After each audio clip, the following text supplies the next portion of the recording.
In this video, I will be changing the blend door actuator for my air conditioner system in the '09 Toyota Highlander hybrid. The passenger side has hot air coming out when all the other vents are nice and ice cold. So turns out that this is bad. This is the new one, and I'm going to show you how to put it in. The first thing we have to do is take the glove box door off. And that's really simple. You just open it up and then you just push it in on the sides here, on both sides, and the whole thing will tilt down, and then you just pull it right out. After you get the glove door box off, then you have to take these 4 screws out at the top panel, or 3 screws, and then you're going to have to take this kick panel off. There's a little bolt back there. It's just a little plastic nut that just spins right off. To get this off, you have to take the sill plate off. So take the sill plate off, then bolts this, and then you're going to do the other side too. And then we'll take this out.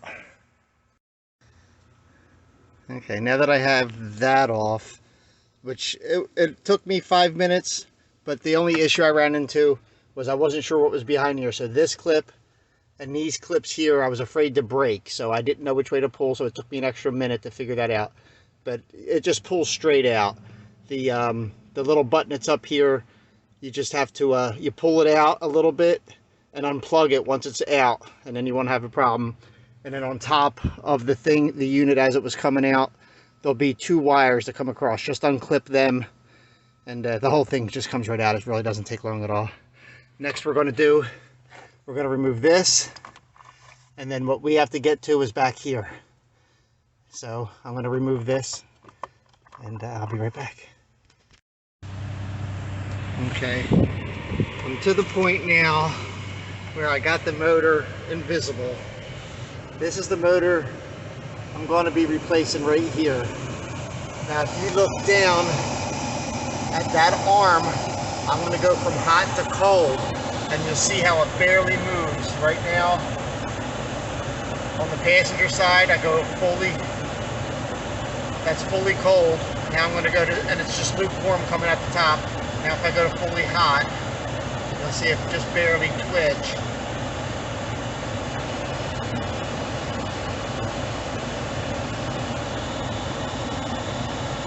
Go back to fully cold.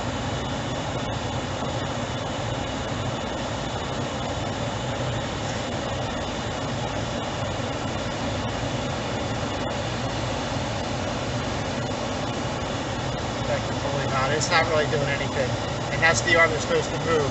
If I move anything else, if I go to the blend motor up here, that's for inside to outside air, go back to that, that works fine. If I go to the frost, you'll see this upper one, everything works like it should up there. If I go back to auto, it's going to kick back into place. The only one that's not moving is that bottom one. So that's going to be the easy motor to fix. Again, try to change the temp a little bit again to see if it moves.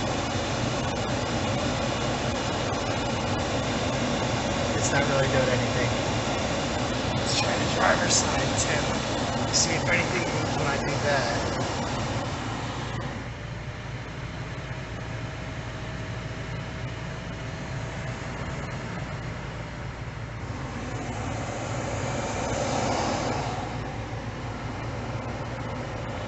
So that's the bottom motor is not working right. And everybody's gonna ask, how did I get the funnel off?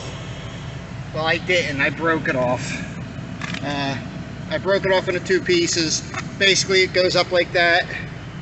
I broke this piece off first, and then it came off into 2 pieces. I'm gonna glue it back together and put it on. I'm not worried about this piece. I figured it would be a lot cheaper to just buy a new one of these than to pay someone to replace this motor because I couldn't get it out. So I'll glue it back on. Worst case scenario, I'll buy a new one of these. It's probably like 10-20 bucks. But that's it. There's only 2 screws on it, and they look like they'd be pretty easy to get to. We're looking at right here and right up here. They're the only two screws, so a short little stubby, and that should pull right out. Okay, just want to go over a couple little things. First of all, on this piece that I broke, after looking at it, it looks like if you want to try real hard to get it out without breaking it, the only way you're going to be able to do that is from the top. You got to release that tab on the top first, and then twist it out and pull it out that way. I don't see how you're going to be able to do it, but that's the only way I see it. Second of all, I use this little tool here to get into that screwdriver. Even a little stubby this big is too big.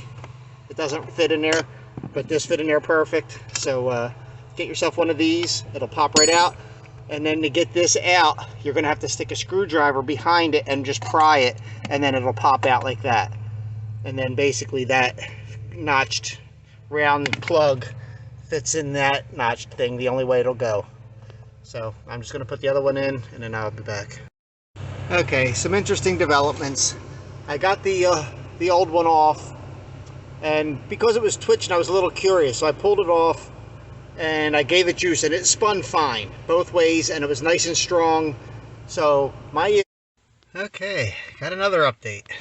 I had gotten this working perfect. Basically, the gear inside has a notch right here, and it's got to line up with a notch in that one, and I believe that it had skipped a gear, and that was my initial problem.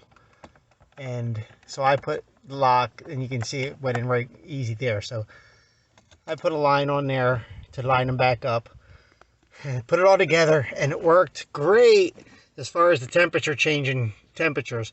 However, one of these gears up here fell out of place. I believe it was this arm here, which attaches like so. It goes there, and then it goes back into the wheel of fortune. So this has to go in that way. So all them pins that are sticking out of these things up in here and up there, there's two on this little black disc. They got to line up with these pins, these slots. Then on this side, this one goes in from the front to line up in that one. And then it's got to go back together. So that's where I'm at. It worked great. I don't know if it was just too loose or what's going on, but all these things had fallen out of alignment. So basically I just took it apart, and I'm putting it back together, and it just has to be aligned right. After you get the glove door box off, then you have to take these 4 screws out at the top panel, or 3 screws, and then you're going to have to take this kick panel off, where there's a little bolt back there. It's just a little plastic nut that just spins right off. To get this off, you have to take the sill plate off. So take the sill plate off, then bolts this, and then you're going to do the other side too, and then we'll take this out. Okay, now that I have that off, which it took me 5 minutes, but the only issue I ran into was I wasn't sure what was behind here. So this clip and these clips here, I was afraid to break, so I didn't know which way to pull, so it took me an extra minute to figure that out. But it just pulls straight out. The little button that's up here, you just have to you pull it out a little bit and unplug it once it's out, and then you won't have a problem. And then on top of the unit as it was coming out, there'll be 2 wires that come across. Just unclip them, and the whole thing just comes right out. It really doesn't take long at all. Next we're going to remove this, and then what we have to get to is back here. So I'm going to remove this, and I'll be right back. Okay, I'm to the point now where I got the motor invisible. This is the motor I'm going to be replacing right here.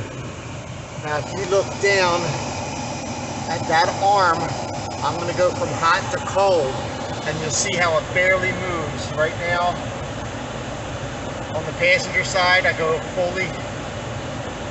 that's fully cold. Now I'm going to go to, and it's just lukewarm coming at the top. Now if I go to fully hot, you'll see it just barely twitch.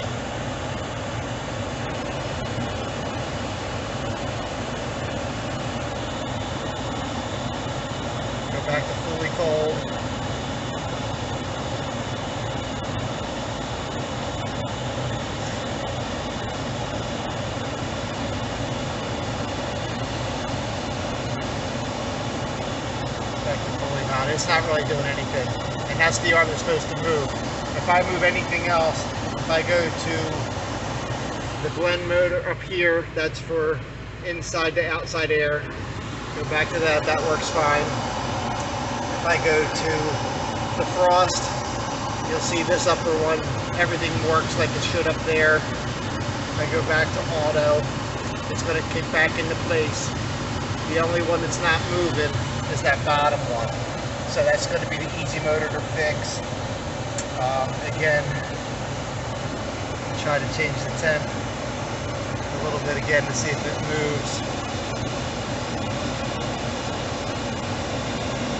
It's not really doing anything. Let's try the driver's side temp. See if anything moves when I do that.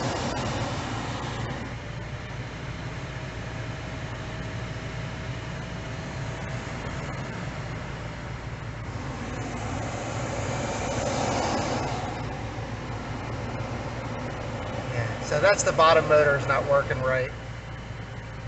And everybody's gonna ask, how did I get the funnel off? Well, I didn't, I broke it off. I broke it off into two pieces. Basically, it goes up like that. I broke this piece off first, and then it came off into two pieces. I'm gonna glue it back together and put it on. I'm not worried about this piece. I figured it would be a lot cheaper to just buy a new one of these than to pay someone to replace this motor because I couldn't get it out. So I'll glue it back on. Worst case scenario, I'll buy a new one of these. It's probably like 10-20 bucks. But that's it. There's only 2 screws on it, and they look like they'd be pretty easy to get to. We're looking at right here and right up here. They're the only 2 screws, so a short little stubby, and that should pull right out. Okay, just want to go over a couple little things. First of all, on this piece that I broke, after looking at it, it looks like if you want to try real hard to get it out without breaking it, the only way you're going to be able to do that is from the top. You got to release that tab on the top first, and then twist it out and pull it out that way. I don't see how you're going to be able to do it, but that's the only way I see it. Second of all, I use this little tool here to get into that screwdriver. Even a little stubby this big is too big. It doesn't fit in there, but this fit in there perfect. So get yourself one of these. It'll pop right out. And then to get this out, you're gonna have to stick a screwdriver behind it and just pry it, and then it'll pop out like that. And then basically that notched round plug fits in that notched thing, the only way it'll go. So I'm just going to put the other one in, and then I'll be back. Okay, some interesting developments. I got the old one off, and because it was twitching, I was a little curious, so I pulled it off and I gave it juice, and it spun fine both ways, and it was nice and strong. So my issues is the gears behind here, and it turns out this particular gear, which opens up this back here, I don't know if you can see it, if that doesn't go up and down, it won't change from cold to hot. Right now I have ice cold air coming out the passenger side, which before it was only cold. So right now it's on cold. If I go all the way to hot, we'll watch them gears. So everything moves, but this gear should be going up like that. And once it does, now I have hot air. And that is, I confirm that it's hot coming out up here now, because when you change temperature, it goes to the floor, which is this vent here. So right now it's burning hot air coming out of there. Now I'm going to change the dial back to ice cold, and you can see it's trying to go down, but it's not going down enough. There it goes. You can see it's kind of sticky as it goes. So it goes down better than it goes up. Right now, putting my hands up on the vent, it's ice cold again. So my problem is this sticky cog back here. So I am going to cut this right here, right up above this thing. I'm going to take this off, and I'm going to cut the plastic shroud off so I can see the gears behind it. And then that way when I put it back on, I'll only have the 2 screws, and it'll be 2 different pieces. I'll have a piece for the bottom. Okay, got another update. I'd gotten this working perfect. Basically, the gear inside has a notch right here, and it's got to line up with a notch in that one. And I believe that it had skipped a gear, and that was my initial problem. And so I put the lock, and you can see it went in right easy there. So I put a line on there to line them back up, and put it all together, and it worked great as far as the temperature changing temperatures. However, one of these gears up here fell out of place. I believe it was this arm here, which attaches like so. It goes there, there, and then it goes back into the wheel of fortune. So this has to go in that way. So all them pins that are sticking out of these things up in here and up there, there's two on this little black disc, they got to line up with these pins, these slots. Then on this side, this one goes in from the front to line up in that one, and then it's got to go back together. So that's where I'm at. It worked great. I don't know if it was just too loose or what's going on, but all these things had fallen out of alignment. So basically I just took it apart and I'm putting it back together, and it just has to be aligned right.